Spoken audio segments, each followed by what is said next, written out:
शांति, ओम शांति, ओम शांति। 15/11/2021 प्रातः मुरली। ओम शांति। बाप दादा मधुबन। आज मुरली के महावाक्यों में हम मीठे बच्चों से मीठे मीठे बेहद के बाप ने कहा, मीठे बच्चे, बाप द्वारा जो नॉलेज मिली है वह बुद्धि में कायम रखनी है। सवेरे सवेरे उठ स्वदर्शन चक्रधारी बन विचार सागर मंथन करना है। आज का मुरली का प्रश्न है, इस ईश्वरीय पढ़ाई का लॉ कायदा कौन सा है, उसके लिए कौन सा डायरेक्शन मिला हुआ है। उत्तर में बाबा ने कहा, इस ईश्वरीय पढ़ाई का लॉ है नियमित पढ़ना। कभी पढ़ना कभी ना पढ़ना यह लॉ नहीं है। बाबा ने पढ़ाई के लिए बहुत प्रबंध दिए हैं। पढ़ाई माना मुरली यहाँ से पोस्ट में जाती है, मधुबन से आती है ना मुरली। 7 दिन का कोर्स लेकर कहाँ भी पढ़ सकते हो। 7 दिन का कोर्स लो बाबा कहते हैं, और फिर आप दुनिया के किसी भी कोने में रहो तो कहीं भी मुरली आप पढ़ सकते हैं, है ना। अब तो ना जाने कितने तरीकों से मुरली आप तक पहुंच जाती है। गूगल पे सर्च करो, एप्स डाउनलोड करो। सेंटर जाकर नहीं पढ़ पाते हो तो किधर से भी आपको मुरली पीस ऑफ माइंड में 2 बार आती है, सुबह और शाम को, है ना। तो इस तरह आपको कहीं भी मिल सकती है। बाबा कहते 7 दिन का कोर्स उठाओ और फिर कहीं भी जा करके पढ़ सकते हैं। पढ़ाई कभी मिस नहीं करनी है। गीत है ओम नमो शिवाय। ओम शांति। बच्चे जो यहाँ बैठे हैं वह रचयिता और रचना के आदि मध्य अंत अथवा स्वदर्शन चक्र को याद करते हैं। स्वदर्शन किसका? आत्मा के चक्र का, कि आत्मा कैसे 84 में आती है, कैसे आत्मा 84 का चक्र, 84 जन्मों का पाठ कैसे इस छोटी सी ना दिखने वाली आत्मा में भरा हुआ है। तो उसे ही फिर स्व का दर्शन कहते हैं। स्वदर्शन चक्र को याद करते हैं और आदि मध्य अंत का, है ना। तो बाप ने बच्चों को नॉलेज दी है और यह नॉलेज हम अपनी दिव्य दृष्टि से ही समझ पाते हैं या चक्कर लगाते हैं दिव्य दृष्टि के द्वारा। और बच्चों को क्या नॉलेज दी है कि स्वदर्शन चक्रधारी बनो। तुम ब्राह्मण बच्चों का उद्देश्य है स्वदर्शन चक्रधारी बनना। मूल बतन, सूक्ष्म बतन, स्थूल बतन, 3 बतन। तो यह 84 जन्मों के चक्र को बुद्धि में रखना है। दूसरा, सब बुद्धि से निकाल देना है। अभी तुम बच्चों की बुद्धि में है बरोबर। बाबा ने हमको सूर्यवंशी चंद्रवंशी बनाया था। 16 कला और 14 कला जब होती है तब तक हम क्या रहते हैं? सुखी रहते हैं। तो आधे कल्प का सुख दिया ना बाबा ने, 21 जन्मों के लिए सुख दिया है। तो बाबा की जो स्थापना हुई है वो सूर्यवंशी और चंद्रवंशी घराने की हुई है। तो ये दोनों वंश में खुशियां ही खुशियां, सुख ही सुख रहता है ना। लेकिन चंद्रवंशी को सतयुग नहीं कहेंगे, क्योंकि वहां महाराजा महारानी सिर्फ जो है राजा रानी पर आ जाते। राम सीता का राज्य आ जाता है इससे, लक्ष्मी नारायण से, है ना। तो 2 कलाएं सूक्ष्म रीति से कम हो जाती हैं। तो हमको सूर्यवंशी चंद्रवंशी बनाया था। तो बच्चों की बुद्धि में यह बात बरोबर बैठी है कि बाबा ने ऐसा बनाया। फिर 84 जन्म लिए हैं, चलते फिरते उठते बैठते। यह स्व आत्मा को बाप का और रचना के आदि मध्य अंत का ज्ञान है। अभी तुमको शिव बाबा ने शूद्र से ब्राह्मण बनाया है। बाबा ने समझाया है तुम 84 जन्मों के चक्र की बाजी कैसे खेलते हो। पहले पहले हम ब्राह्मण हैं। हम ब्राह्मणों को रचने वाला ब्रह्मा द्वारा शिव बाबा है। रचता और रचना के ज्ञान से ही तुम स्वदर्शन चक्रधारी बनते हो। यह नॉलेज बुद्धि में कायम रखनी है। सुबह को उठकर स्वदर्शन चक्रधारी बन बैठ जाना चाहिए, है ना। सुबह ऐसे नहीं कि रोज अमृत वेले उठ करके मैं शांत स्वरूप हूँ, मैं सुख स्वरूप हूँ, मैं फलाने की आत्मा हूँ और मैं परम प्रिय परमात्मा की परम प्रिय आत्मा हूँ। सिर्फ यही सब नहीं, बाबा कहते हैं कभी जो है सतयुग का चक्र लगा कर आ जाओ, कभी त्रेता का आ जाओ, कभी द्वापर में आ जाओ, अपने 5 स्वरूपों का जो है दर्शन करो। कभी आदि मध्य अंत की रचना, आदि मध्य अंत का ड्रामा, कभी बाबा से अपने मन की मीठी मीठी बातें, बाबा से हमें क्या मिला है, कभी कोई शुक्रिया को लेकर के अभी तक जो भी आपको प्राप्तियां हुई हैं, जो भी आपको मिला है उनके लिए शुक्रिया कहो। कभी बाबा से ये कहो कि आप आए तो हमने खुद का दर्शन किया। कुछ ना कुछ बाबा से अलग अलग बातें करना है, अपने भावों को प्रकट करना है ना। बाबा तो आपकी सच्चाई, सफाई और आपके अंतर मन में जो भी है उन बातों को सुनना चाहता है ना। ऐसे नहीं है कि कोई मंत्र का रोज रट्टा लगाना है ना। तो इस तरह से वह तो भक्ति काल की बातें हैं। तो बाबा कहते हैं इस तरह से सुबह सुबह उठकर बैठ जाना है और अपना स्वदर्शन चक्रधारी बन बैठना है। हमने अपने 84 जन्मों के चक्र को जान लिया है। हम सब आत्माओं का रचयिता बाप एक है। कहते भी हैं हम सब भाई भाई हैं। कौन है भाई भाई? आत्मा, है ना। तो हमारा बाप वह निराकार परम पिता परमात्मा है। तो इस तरह से हम ये जो छोटे छोटे परिवार समझ लेते हैं ना, फिर हम परिवार से समाज, समाज से फिर गांव, गांव से फिर शहर, शहर से फिर इस तरह से बड़े बड़े स्टेट ऐसे बनते हैं। तो देखिए, देश की सीमाओं से देश तैयार नहीं होता है, सीमाओं में रहने वाले नागरिकों से देश का निर्माण होता है ना। तो ऐसे ही हम सब आत्माएं एक परमात्मा की संतान, आपस में भाई भाई। तो इस तरह छोटे छोटे परिवार नहीं, विश्व एक परिवार है। और हम तो अब ईश्वरीय परिवार से हैं, है ना, क्योंकि ईश्वर के बच्चे बने बाबा के। तो इस तरह जब हम वर्णों में आते हैं, फिर भाई बहन या और अलग अलग जो है आत्मा पाठ बजाती है ना। यूँ तो फिर ब्रह्मा के द्वारा एडॉप्टेड बच्चे सब आपस में भाई बहन। तो यह सिर्फ बुद्धि से समझने की बातें हैं। बाबा कहते हैं निराकार परम पिता परमात्मा है। कौन? हमारा बाप परम धाम में रहने वाला है।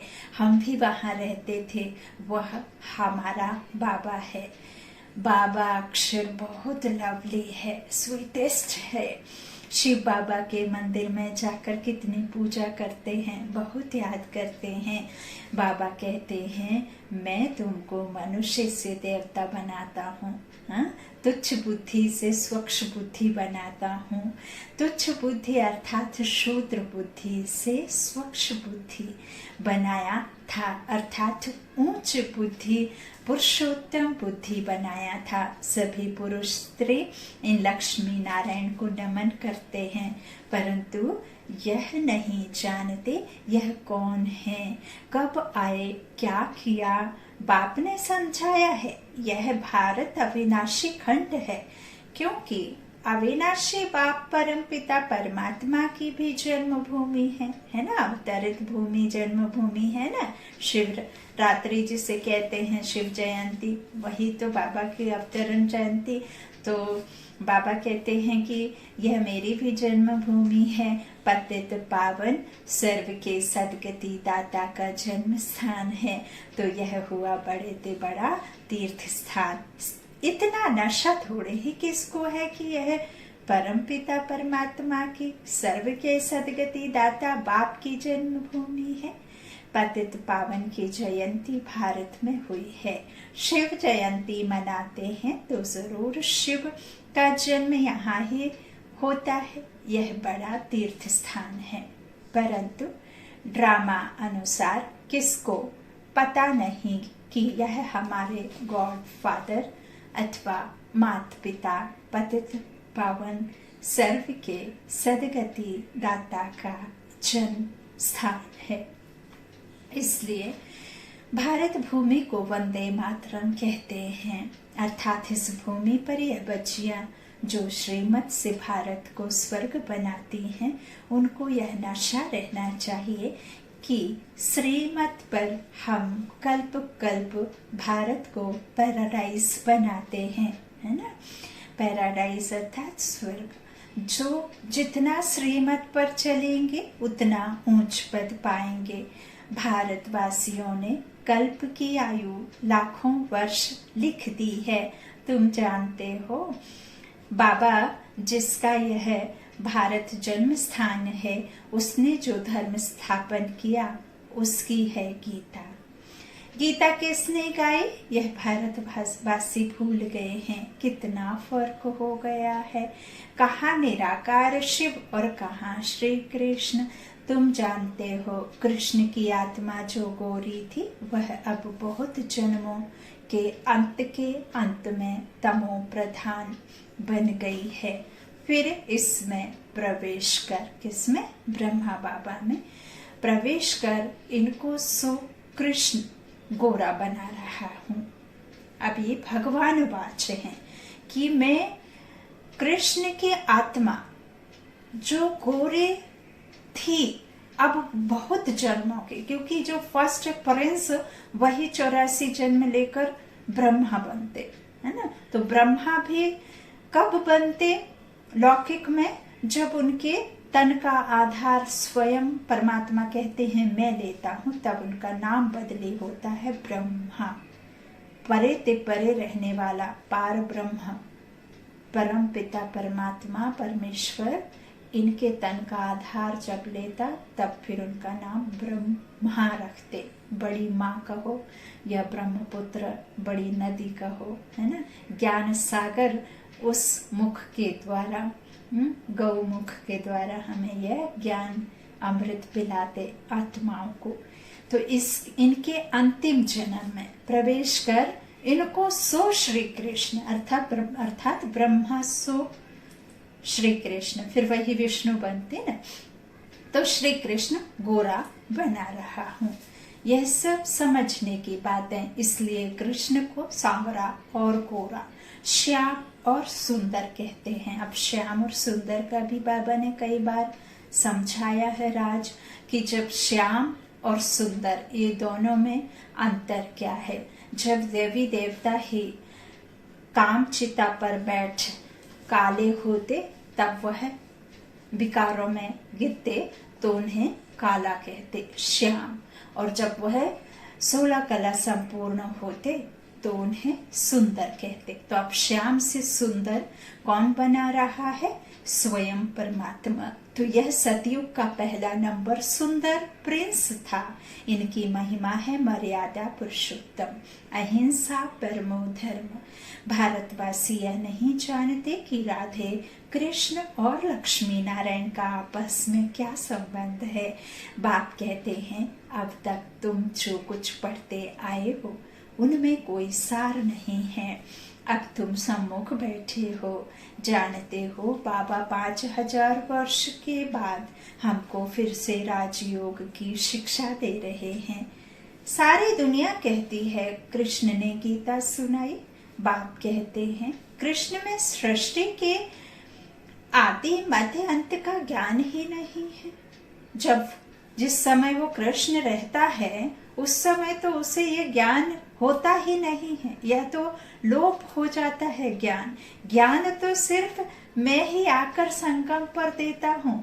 यह ज्ञान किसी भी देवी देवता या किसी भी संत आत्मा या कोई भी महात्मा या किसी भी मनुष्य के पास तो जन्म मरण में आने वाली किसी भी आत्मा के पास हो ही नहीं सकता।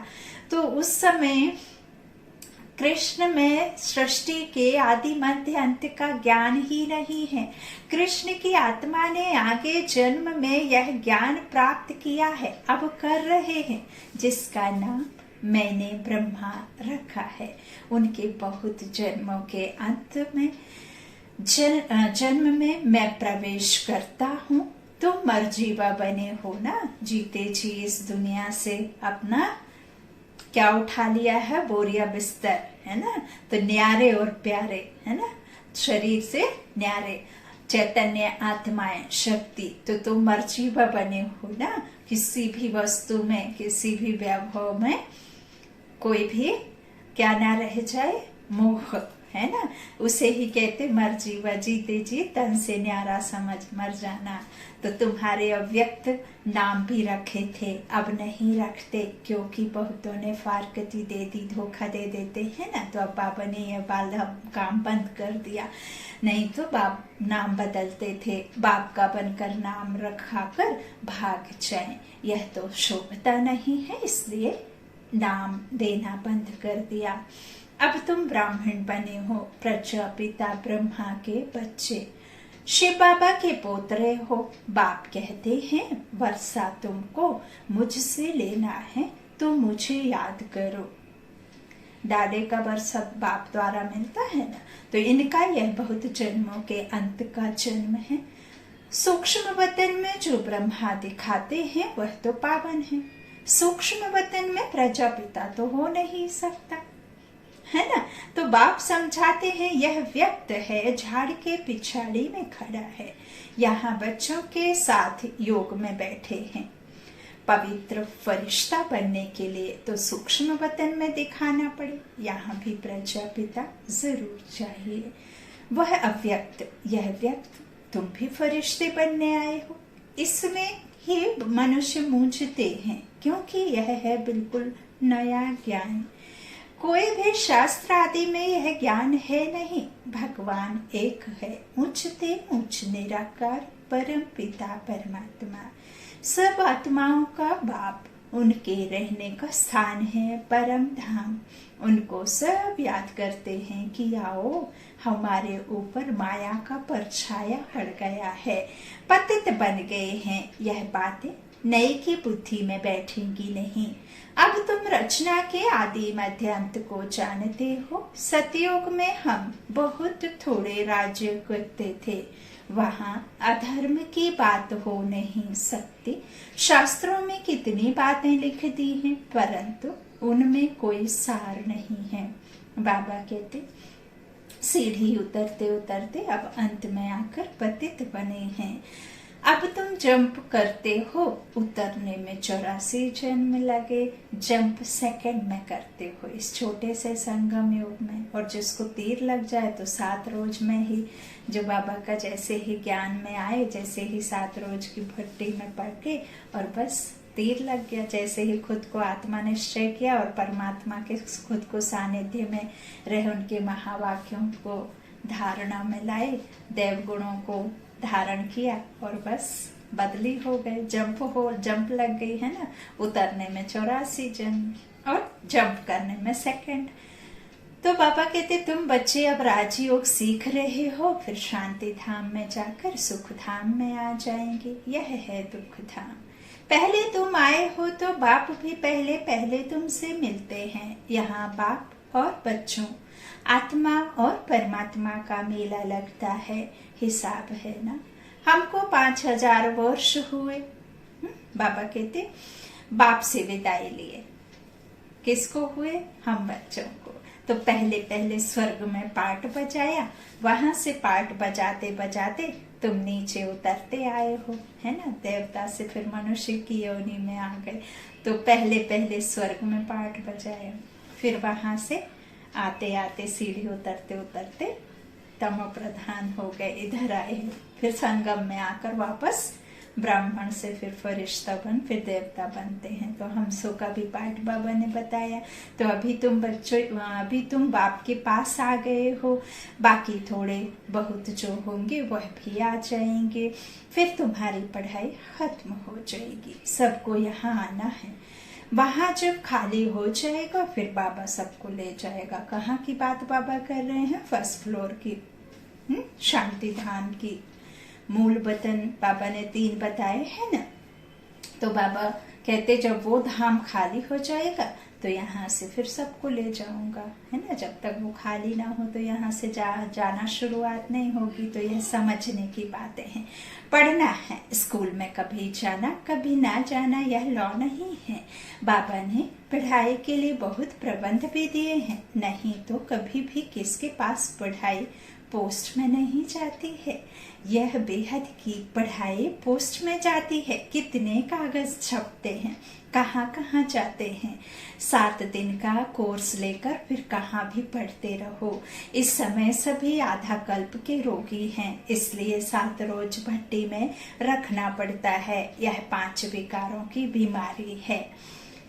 बाबा कहते हैं सारी दुनिया में यह 5 विकारों की बीमारी फैली हुई है। सतयुग में तुम्हारी काया निरोगी थी, एवर हेल्दी एवर वेल्दी थी। अब तो क्या हाल हो गया है। यह सारा खेल भारत पर है। जो यह खेल है ना, बाबा कहते हैं सारा खेल भारत पर है। तुमको 84 जन्मों की अब स्मृति आई है। कल्प कल्प तुम ही स्वदर्शन चक्रधारी बनते हो और चक्रवर्ती राजा भी बनते हो।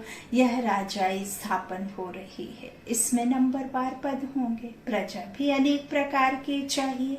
दिल से पूछना चाहिए कि हम कितनों को आप समान स्वदर्शन चक्रधारी बनाते हैं। जितना जो बनाएगा वही उच्च पद पाएगा। तुमको बाप माया से युद्ध करना सिखलाते हैं, इसलिए इनका नाम युधिष्ठिर रख दिया है। माया पर जीत पाने की युद्ध सिखलाते हैं। युधिष्ठिर और धृतराष्ट्र भी दिखाते हैं। गाया भी जाता है, माया जीते जगत जीत। कितना समय तुम्हारी जीत कायम रही, फिर हार कितना समय खाते हो, यह भी तुम जानते हो। यह जिस्मानी युद्ध नहीं है, ना देवताओं और असुरों की युद्ध है, ना कौरवों और पांडवों की युद्ध है। झूठी काया, झूठी माया, झूठा सब संसार। यह भारत झूठ खंड है, ये रावण राज्य है, ये पराया देश है, ये राम राज्य नहीं है। राम राज्य में कोई झूठ होता ही नहीं है। तो यह काया भी एक दिन, कहते हैं ना, एक दिन तो यह शरीर छूट ही जाना है। तो शरीर हमारा नहीं है, इसीलिए तो छूट जाएगा ना। तो आत्मा इस शरीर को छोड़ देती है ना। झूठी काया, झूठी माया, अर्थात 5 विकार। संपत्ति को नहीं कहते हैं, 5 विकारों के तो हम है ही नहीं, है ना। बाबा के बच्चे 5 विकार। और ये जो धन माया संपत्ति, या तो देकर जा, या दान करके जा, या कुछ भी करके जा, लेकिन ले जाने का कोई साधन नहीं है साथ में, है ना। 2 ही रास्ते हैं, है ना, संपत्ति के, स्थूल धन के। तो जो भी इस संसार में हम देखते हैं वह सब शरीर के संबंध हैं। चाहे वो घर हो, मकान हो, बंगला हो, गाड़ी हो, एसी हो, कुछ भी नौकरी हो, वो शरीर निर्वाह के लिए है ना। तो ये झूठी माया, झूठा खंड है। ये भारत अखंड है, लेकिन अभी झूठ खंड है। तो यह बाबा कहते भारत झूठ खंड है, सचखंड था। जब से रावण राज्य शुरू हुआ तब से झूठ खंड बन गया। ईश्वर के लिए कितना झूठ बोलते हैं, कितना कलंक लगाते हैं। कलंगी अवतार भी गाया हुआ है। सबसे जास्ती कलंक बाप पर लगते हैं, उनके लिए कहते कच्छ मच्छ अवतार। पत्थर भीतर में ईश्वर, कितनी गाली देते हैं, अपने ही बाप को कण कण में कह देते हैं। तो क्या यह सभ्यता है? क्या आपके 50 लाखों बाप हो सकते हैं? कच्छ मच्छ टक्कर बित्तर सब में कह देते हैं। 5 तत्वों को भी पूजने लगे ईश्वर समझकर। हाँ, तो यह बाबा पर कलंक लगाना है। कितनी गाली देते हैं, क्या यह सभ्यता है?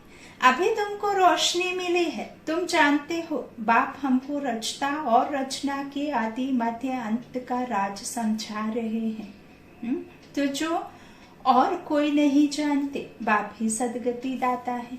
बाबा के ज्ञान से सबकी सदगति होती है। बाकी जो खुद ही दुर्गति में है वह कैसे औरों की सदगति करेंगे। आधार से हमें तो कुछ मिलने वाला नहीं है, अनुज से है ना, तो हम अनुज को ही पूजते आए, तो इस तरह से उनसे ही प्रार्थना, उनसे ही मांगते रहे। अब वो क्या देंगे जब हमें पता ही नहीं कि वो खुद ही किसी और से मांगते हैं, है ना।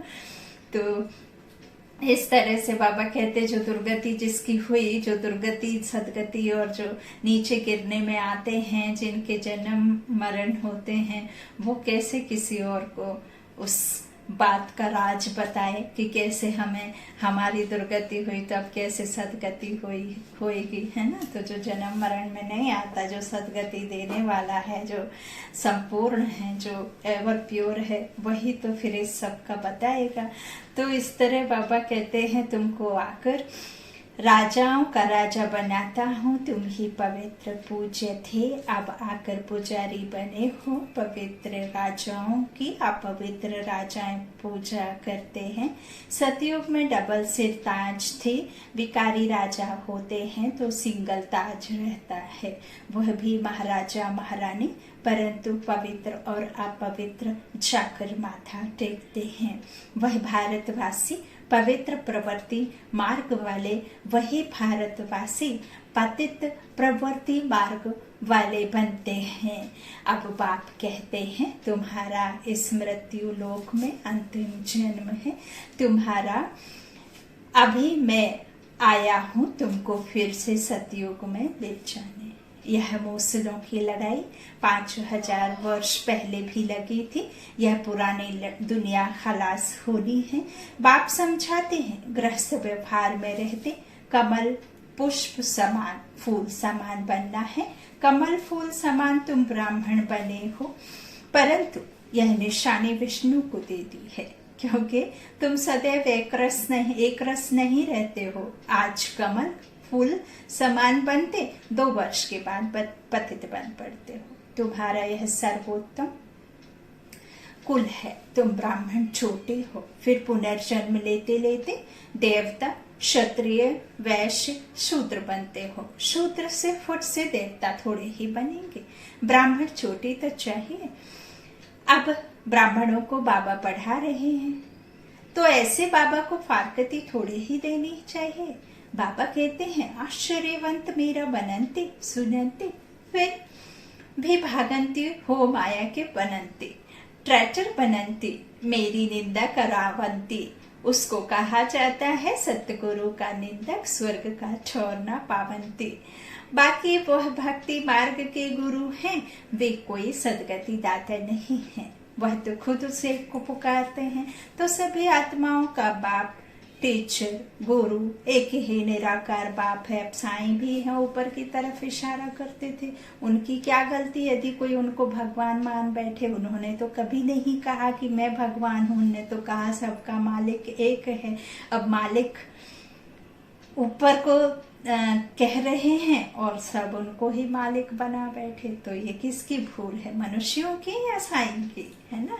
तो इस तरह से बातें समझने की हैं। बाबा कहते हैं कि कोई जो भी है इस तरह से बाबा का जो निंदक होता है वो ठहर नहीं पाता कहीं भी, तो वे कोई सदगति दाता थोड़ी है गुरु आदि भक्ति मार्ग के। बाबा कहते हैं मैं ही गुरु हूँ, मैं ही बाप हूँ, मैं ही टीचर हूँ, एक ही निराकार बाप है, तो वही सबका उद्धार करने आया है। आगे चलकर समझेंगे, फिर टू लेट हो जाएंगे, ऑलरेडी टू लेट है। वह फिर अपने ही धर्म में चले जाएंगे। श्रेष्ठ ते श्रेष्ठ धर्म है देवता धर्म, उनसे भी ऊंच तुम ब्राह्मण हो जो बाप के साथ बैठे हो। तुमको पढ़ाने वाला विचित्र और विदेही है। बाप कहते हैं मुझे देह नहीं है, मैं कोई हड्डी मांस का शरीर वाला नहीं हूँ।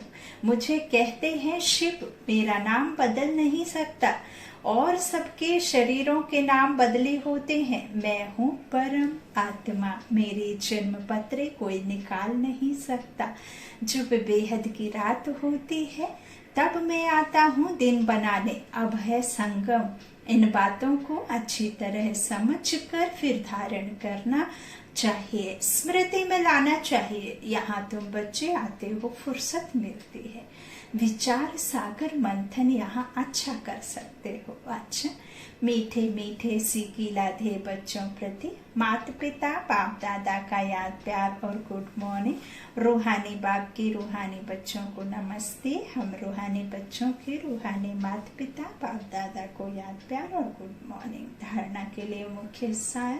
पहला, बाबा ने कहा सर्वोत्तम कुल की स्मृति से गृहस्थ व्यवहार में रहते कमल फूल समान पवित्र बनना है, कभी भी सदगुरु की निंदा नहीं करानी है। दूसरा, श्रीमत पर भारत को स्वर्ग बनाने की सेवा करनी है। स्वादर्शन चक्रधारी बनना और बनाना है। जब भी फुर्सत मिले तो विचार सागर मंथन जरूर करना है। वरदान है, बाप दादा के कर्तव्य को अपना निशाना बनाने वाले मास्टर पुरुषोत्तम भव, मर्यादा पुरुषोत्तम भव। कहा जाता है अपनी घोट तो नशा चढ़े। दूसरे की कमाई में कभी भी आंख नहीं जानी चाहिए। दूसरे के नशे को निशाना बनाने के बजाय बाप दादा के गुण और कर्तव्य को निशाना बनाओ। बाप दादा के साथ अधर्म विनाश और सत्य धर्म की स्थापना के कर्तव्य में मददगार बनो। अधर्म विनाश करने वाले अधर्म का कार्य व देवी मर्यादा को तोड़ने का कार्य कर नहीं सकते। वे मास्टर मर्यादा पुरुषोत्तम होते हैं। आज का स्लोगन है नॉलेजफुल वन। व्यर्थ प्रश्नों को स्वाहा कर दो तो समय बच जाएगा। नॉलेजफुल वन, व्यर्थ प्रश्नों को स्वाहा कर दो तो समय बच जाएगा। ओम शांति, ओम शांति।